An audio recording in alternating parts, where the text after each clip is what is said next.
Hello and welcome to this very special interview.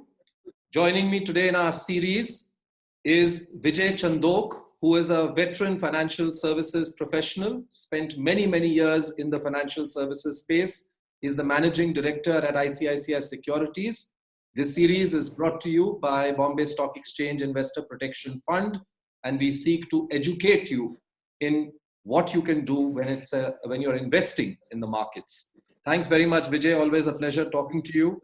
Thank you very much, Vivek. Vijay, since investors don't directly invest, on the stock exchange, they have to invest or trade through a broker, a brokerage like yours. What is the role of a broker? Because sometimes investors, at least earlier, I think today people are far more aware, but earlier, if the markets went down, investors would blame the brokerage and say, I lost money because the markets went down. But I think, as I said, awareness levels have gone up significantly since then. But nevertheless, what is the role of a broker and what is it that it seeks to perform for an investor? Thanks, Vivek. I think it's very important that everyone understands that a broker plays certain very fundamental and basic role in the life of an investor.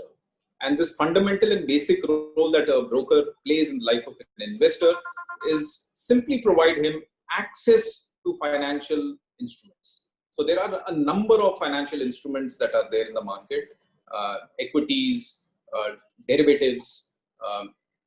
Some of the brokers even extend themselves to offer other instruments like mutual fund, fixed income, and so on and so forth, even insurance and protection products, and so on and so forth. So the role of the broker is to make all these instruments, financial instruments, available to investors for them to invest. That's role number one. Role number two is that a broker also provides a capability through the company, through the platform, through a network of relationship managers, so that the investor is able to access his funds that he has invested and access the securities that he has invested in as and when he requires to do that. Right? So that's the second principal role.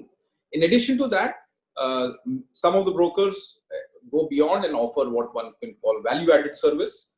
These are typically given in form of advisory, research, and also in form of service, which is rendered through relationship managers.